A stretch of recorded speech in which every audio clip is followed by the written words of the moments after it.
What's going on, family? This is Scrapbook Boxing Museum of the Forgotten Fisticuffs series. Today's the last day of the African American Fight series. I'm going to be continuing with all fighters as of Monday, but it was important for me to cover the African American fighters who I felt wasn't getting enough shine.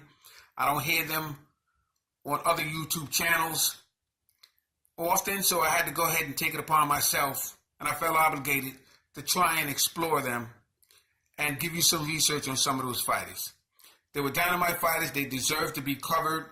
They put their lives on the line like everyone else, and I just felt it was my obligation to explore them to you. They were very, very good fighters. Right now, we're going to be covering Eddie Machen. Eddie Machen was born July 15, 1932, from Redding, California. He unfortunately died August 8, 1972. He was 40 years old at the time of his death. He was a heavyweight who stood 5'11.5" and had a 75-inch reach. He had 497 rounds of boxing experience. He began his career March 22nd, 1955 in Sacramento, California, against a fighter by the name of Raul Flores. He knocked him out in one round. Now, that year, he had 11 fights. 1956, he had 8 fights, including a 7-round knockout on October 24th, 1956, against a fighter by the name of Johnny Holman. Now, Johnny Holman, you have heard about on this African-American fight series. He had fought a lot of the fighters that I was talking about or introduced to you. So I'm going to show you Johnny Holman right now. Let's take a look at Johnny Holman. Now here you have Johnny Holman from the West Coast. And this picture here was taken in 1952. But he was an outstanding heavyweight. He was in there with the Bob Bakers. I mean, everybody. If you want to learn more about Johnny Holman, go to Johnny Holman Museum of the Forgotten Fisticuffs series, and I'll get into it more with you with Johnny Holman. But he was a phenomenal fighter. He was in there with Holman Williams. I mean, you name it, he was in there with him.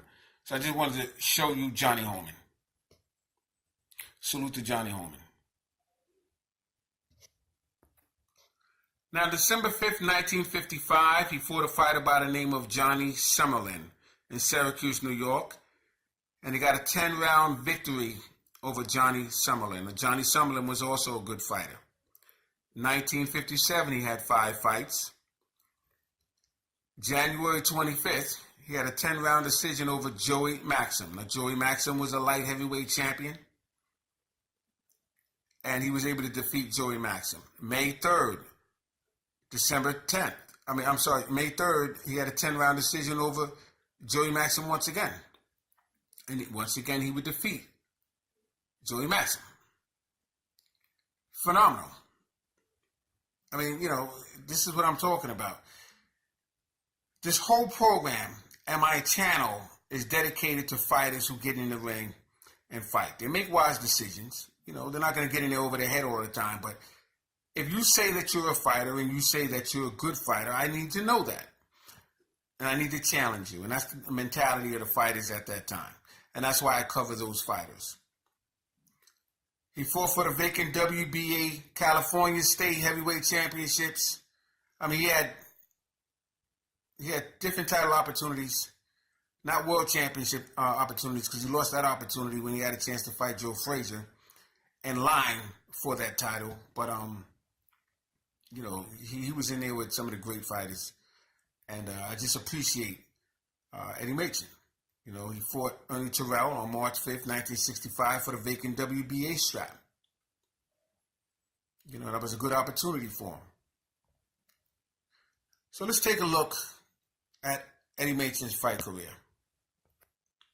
So Eddie Machen, like I said, was from Redding, California. He was a heavyweight born July 15th, 1932. He stood 5'11.5".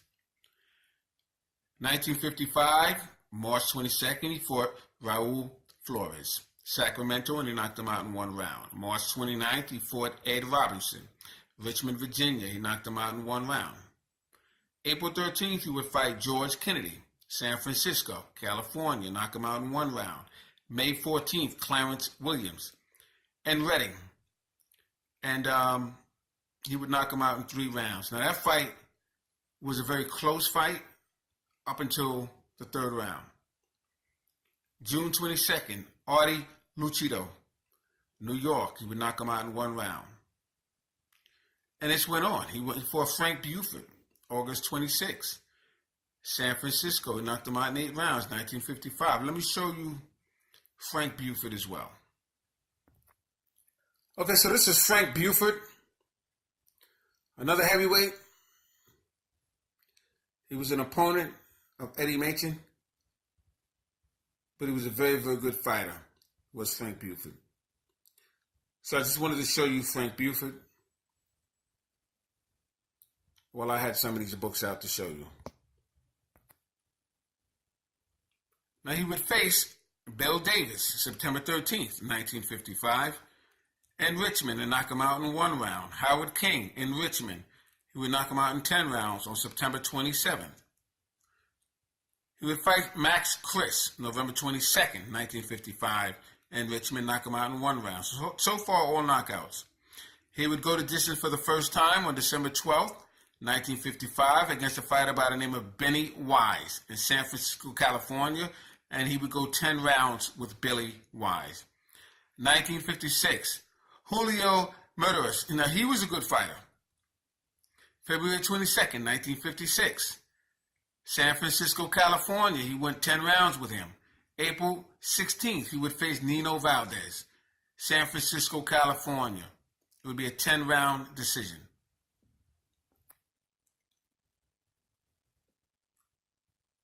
June 18th, he would face Matt Jackson, San Francisco. He'd knock him out in 4 rounds. July 11th, he would face Nino Valdez again in Miami Beach, Florida, and he would knock him out in 8 rounds. August 16th, he would face Walter Haffer in Portland, knock him out in 4 rounds. Julio Medeiros, Portland. He would get a 10-round victory over Julio Medeiros. That's September 4th, 1956. October 24th, 1956, he would face Johnny Holman. Portland, Oregon. He would knock him out in 7 rounds. December 5th, Johnny Summerlin, Syracuse, New York, and he would get a 10-round victory. 1957, January 25th, he would face Joey Maxim, Miami Beach, Florida. He would get a 10-round victory over him. Like I said, Joey Maxim was a light heavyweight champion. Took the title away from Freddie Mills, and he would lose the title to Archie Moore. May 3rd, Joey Maxim once again in Louisville, Kentucky. He would get a 10-round victory over Joey Maxim again. July 24th, Bob Baker, Chicago, Illinois. He would get a 10-round victory over Bob Baker. I did a bio on Bob Baker. If you want to learn about him, go on to Bob Baker, Scrapbook Boxing, or Museum of the Forgotten Fisticuffs series, and you will learn about Bob Baker. September 18th, 1957, Edgardo Romero. I always do that. Romero is the name. Portland. He would knock him out in 5 rounds. November 13th, Tommy Hurricane Jackson. San Francisco, California. He would knock out Tommy Hurricane Jackson in 10 rounds. 1958. By the way, I covered Tommy Hurricane Jackson and Floyd Patterson, so you can learn about him if you go into that profile as well. 1958, April 9th, Zora Foley. San Francisco, California, 12-round draw. Zora Foley was a very good fighter. He's a veteran fighter. He would face Muhammad Ali and others. So Zora Foley was a good win. September 14th, 1958. He would knock out, he would be stopped by Ingemar Johansson, Ingemar Johansson would knock out Eddie Machen in 1958. 1959, March 5th, Young Jack Johnson in Portland, Oregon. He would get a 10-round victory over him. March 31st, Clarence Williams, Sacramento, California. He would knock out Clarence Williams in the 9th round. May 20th, he would face Ruben Vargas, San Francisco. He would get a 10-round victory over Ruben Vargas. He would fight him twice. Second time, he would knock him out in the 6th round. He would fight him May 20th and July 22nd. And he would continue with his winning streak throughout 1959. 1960, January 18th, he would face Zora Foley again. San Francisco, and he would lose to Zora Foley in 12 rounds. As I said, Zora Foley was a veteran fighter.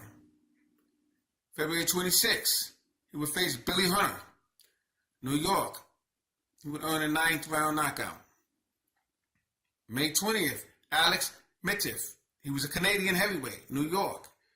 He would defeat him in 10 rounds. June 8th, Alonzo Johnson, Chicago, Illinois. He would defeat him in 10 rounds. September 7th, Sonny Liston, Seattle. He would lose to Sonny Liston in 12 rounds.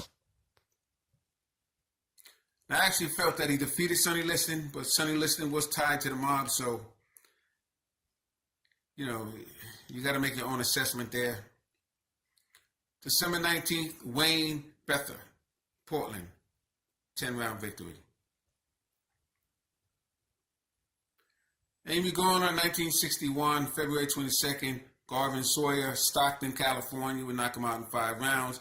Mike DeJohn, San Francisco, California, he would defeat him in 10 rounds.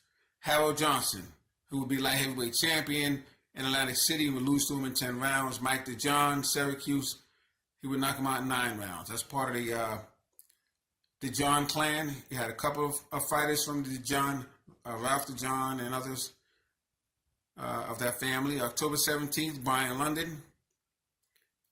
He would knock him out in 5 rounds. So that was a good knockout. December 2nd, 1961, he would face Doug Jones, Miami Beach, and defeat Doug Jones in 10 rounds. Doug Jones was a phenomenal heavyweight out of New York. So for Eddie Machen to get that victory, that goes to show you the quality of a fighter that Eddie Machen was. 1962, he would fight Bert Whitehurst, another good fighter, Los Angeles, knock him out in 6 rounds, April 23rd. Cleveland Williams, July 10th, Houston, 10-round draw, 1963. Alonzo Johnson, October 12th, Santa Monica, California, knock him out in 9 rounds. Ali Wilson, Santa Monica, California, knock him out in 6 rounds. So he would have all knockouts that year. Dave Bailey, Reno, Nevada, knock him out in 8 rounds. Bill Murray, Sacramento, California, knock him out in 7 rounds. I'm just going through this. He would face Floyd Patterson, July 5th, 1964. And he would lose to Floyd Patterson in 12 rounds. As you know, Floyd Patterson would become a 2-time heavyweight champion, first to ever do it. 1965, March 5th, Ernie Terrell in Chicago, Illinois, and he would lose a 15-round WBA heavyweight title opportunity to Ernie Terrell. That fight was vacated. May 10th, Elmer Rush, San Francisco. We get a 10-round draw. I'm going to show you Elmer Rush as well. Here you have Elmer Rush. Very good heavyweight at that time. I just wanted to show you Elmer Rush. He was a phenomenal fighter as well. Now, Elmer Rush, when I say phenomenal fighter, he knew what he was doing. He was not one of your, obviously, A-level fighters. But he knew exactly how to jab. He knew how to move. He was good sparring. So he was a good fighter.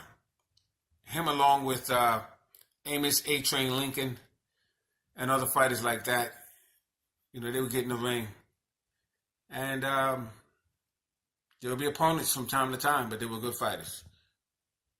So this is Elmer Rush. Just wanted to show you Elmer Rush. So that's Eddie Machen's career. I just wanted to give you a rundown on Eddie Machen. He's a very good fighter. As you can see, he had good fights with all of these quality fighters. He would go on and fight Jerry Quarry. And with Jerry Quarry, at the time, Jerry Quarry had a record of 17-0. He would lose to Jerry Quarry. He would fight Joe Frazier. At the time, Joe Frazier had a record of 12-0. And he would lose to Joe Frazier. He would be knocked out. He would fight Boone Kirkman. That was his last fight. And at the time, Boone Kirkman had a record of 10-0. So he was one of these fighters that wouldn't challenge these up-and-coming guys who everybody said was good. You don't see that today. You don't see it at all.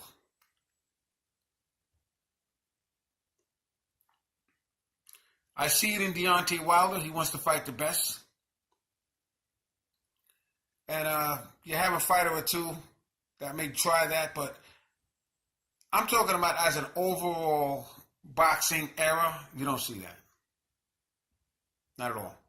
This is Scrapbook Boxing Museum of the Forgotten Fisticuffs series. I want to salute to Eddie Machin.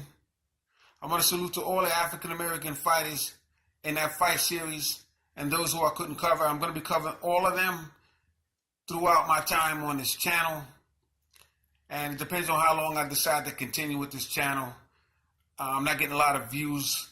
I don't want views. It's not that I want them for anything else other than I want people to be educated. And maybe I got to go a different direction. So we'll see what happens moving forward. But this was the last day of the Museum of the Forgotten Fisticuffs series, African American fight series. So salute to the subscribers that I do have. And I had a good time doing this. Peace.